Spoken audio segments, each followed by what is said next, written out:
नमस्कार, मैं मुकेश पंडित और आप देख रहे हैं देश का तेजी से बढ़ता एटीपी मोर्चा।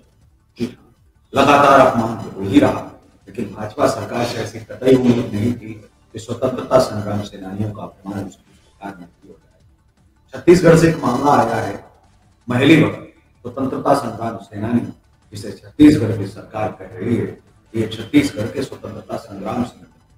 वहीं दूसरी तरफ उनके परिवार का जाति प्रमाण पत्र आज निरस्त कर दिया गया है। महली भगत के जो बेटे हैं सोमनाथ भगत पार्षद भी है। महली भगत जो स्वतंत्रता संग्राम सेनानी है, उनके नाम से विद्यालय भी है, सरकारी विद्यालय। जी हाँ, लगातार जो उन्होंने स्वतंत्रता संग्राम में भाग लिए, उसके बाद में जो सम्मान दिया छत्तीसगढ़ सरकार ने, छत्तीसगढ़ की सरकार तो कहते ही नहीं रहती, ये तो हमारे बेटे हैं।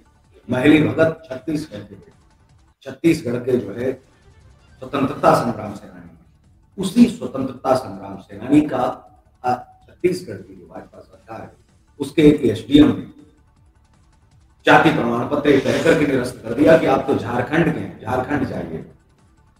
महली भगत आजादी के समय छत्तीसगढ़ आ चुके थे और छत्तीसगढ़ के बाद में जो है वो गए ही झारखंड। उनके बेटे न तो झारखंड में कहाँ रहते थे, न वो जगह जानते हैं।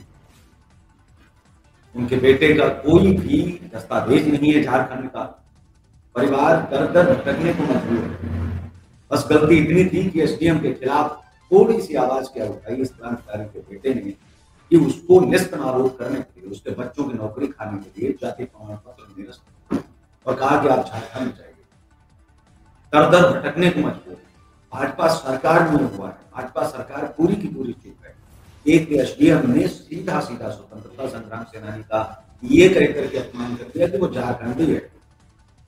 छत्तीसगढ़ सरकार क्या कहेगी इस पर? छत्तीसगढ़ सरकार तो अपना स्वतंत्रता संग्राम सेनानी, एसडीएम को कैसे जवाब जो है मांगे, या शर्म आ रही? भाजपा सरकार ने अभी तक कार्यवाही ही नहीं की। यह भी शर्मसार है और बहुत दुखद है। सोमनाथ भगत जो महली भगत के बेटे हैं, उनके साथ जो हमारे प्रभारी संपादक हैं उज्जवल दीवान, उन्होंने बातचीत की है। क्या कुछ कहा है सोमनाथ भगत ने, आइए आपको हम सुनवाते हैं। जय हिंद दोस्तों, मैं आपका दोस्त उज्जवल दीवान। आज मैं बलरामपुर जिले के कुसमी ब्लॉक में हूँ और मेरे पीछे आप देख पा रहे होंगे कुसमी अनुविभागीय अधिकारी यानी एसडीएम का कार्यालय यहाँ मेरे पीछे आप देख रहे होंगे। उस कार्यालय के सामने हम खड़े हैं।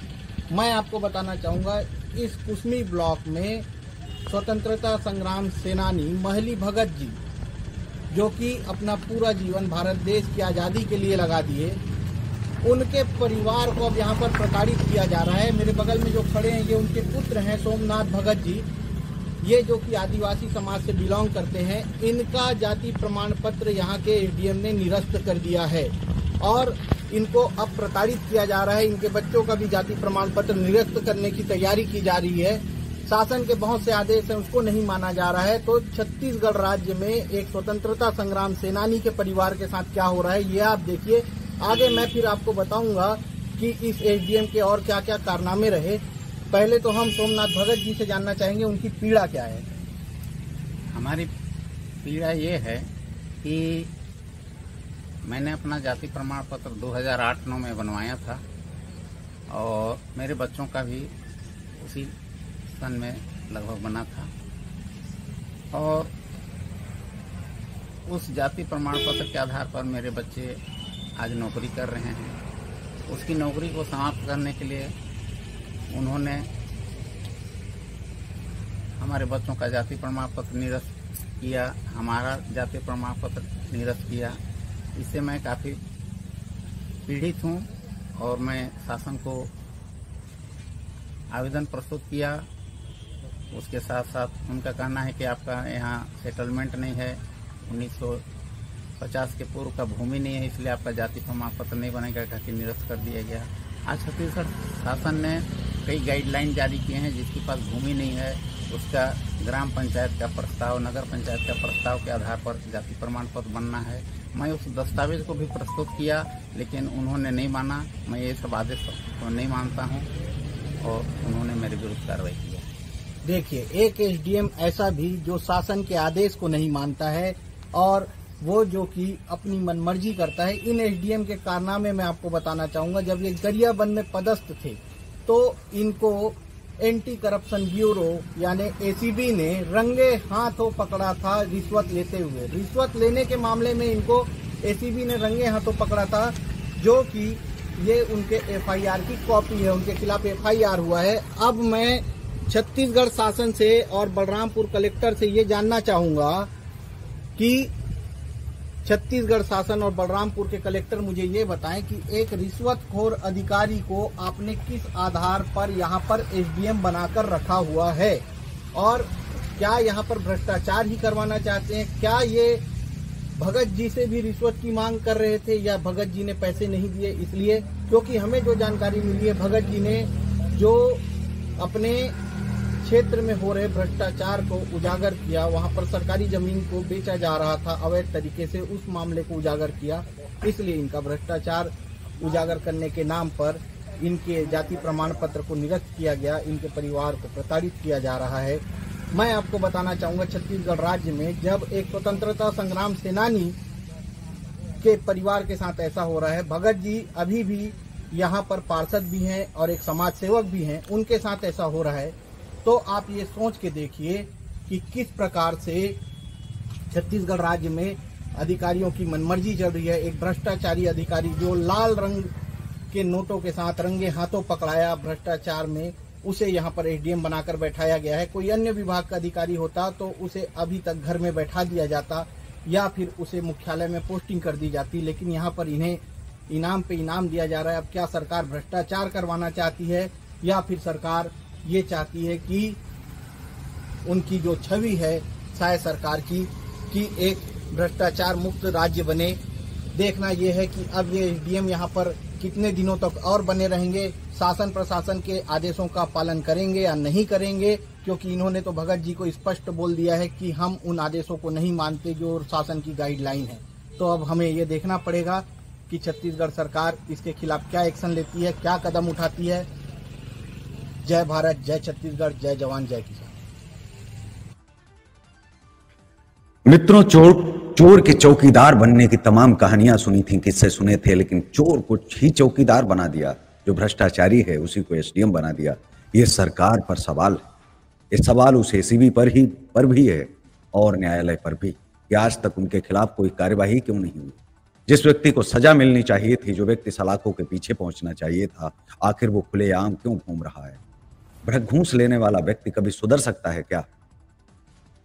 अगर नहीं तो ऐसा व्यक्ति तो जेल में होना चाहिए। ये व्यक्ति क्या शासन करने के लायक है? या फिर सरकार चोर को ही चौकीदार बना रही है कि नहीं, आपको तो इनाम मिलना चाहिए, भारत रत्न दे देना चाहिए, स्वतंत्रता संग्राम सेनानी तो इनको घोषित कर देना चाहिए, क्योंकि ये घूस लेने में बहुत माहिर हैं और भाजपा के बहुत काम आने वाले हैं। एसडीएम को अगर मुझे लगता है घूस लेने के मामले में गृह मंत्री बना दिया जाए तो और ज्यादा अच्छा होगा, बहुत तगड़ा फायदा होगा भारतीय जनता पार्टी को। भारतीय जनता पार्टी से एक और सवाल है। भारतीय जनता पार्टी अखंड भारत की बात करती है, भारतीय जनता पार्टी हिंदू राष्ट्र की बात करती है। कौन सा हिंदू? ये हिंदू जिनको ये दूसरे राज्य में ही स्वतंत्रता संग्राम सेनानी जैसे परिवारों से निकले हिंदुओं को प्रताड़ित किया जाता है। इसी देश के अंदर कौन प्रताड़ित कर रहा है? हिंदू। प्रताड़ित कौन कर रहा है? भाजपा सरकार, हिंदुओं की सरकार। और आप बात करते हैं पाकिस्तान के हिंदुओं को ले आएंगे, उनके साथ में आपका प्रशासन, आपकी सरकार क्या करना चाहती है? संविधान का तो बलात्कार हर रोज हो रहा है, ऐसे अधिकारी कर रहे हैं।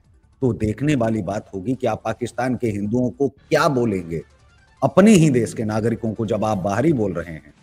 दूसरे राज्य से उनका कोई लेना देना नहीं है, न उनकी जमीन है न जायदाद है। छत्तीसगढ़ के लिए मर गए उनके पूर्वज, देश की आजादी में पूरा उनका योगदान रहा।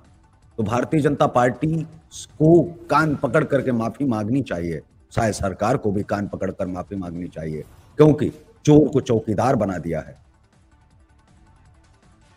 करप्ट एसडीएम कर क्या रहा है? जो सलाखों के पीछे वो गद्दी पर बिठाया हुआ है। शायद सरकार को यह जवाब देना ही होगा कि आखिर योगी हिंदुओं की बात करते हैं, मोदी हिंदुओं की बात करते हैं, आपको कौन चाहिए? छत्तीसगढ़ के लोग। कौन से छत्तीसगढ़ के लोग? छत्तीसगढ़ तो आजादी के समय पैदा भी नहीं हुआ था। फिर तो छत्तीसगढ़ पर अधिकार जो है वो मध्य प्रदेश का ही है।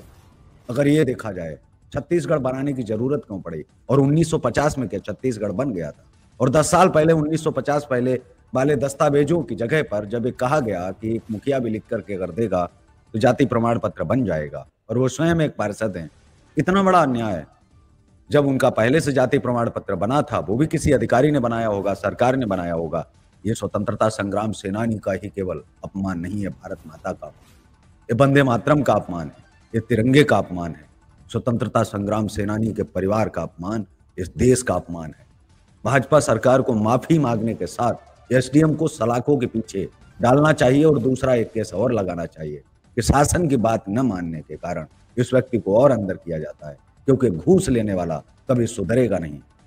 घूस इसके लिए प्राथमिकता है, घूस इसके लिए पहले है, इसके बाद ही काम होंगे। तो ऐसे अधिकारी अगर भाजपा सरकार में हैं तो जाहिर सी बात है कि आने वाले समय में और भी आरोप लगेंगे और भी आरोपों से जूझना पड़ेगा। आरोप नहीं, अपराधों से जूझना पड़ेगा, क्योंकि आपकी सरकार अपराध कर रही है। तो इस कार्यक्रम में बस इतना ही, हमें दीजिए इजाजत, नमस्कार। लेकिन ये आवाज हम उठाते रहेंगे, क्योंकि तिरंगे का अपमान, स्वतंत्रता संग्राम सेनानी का अपमान है।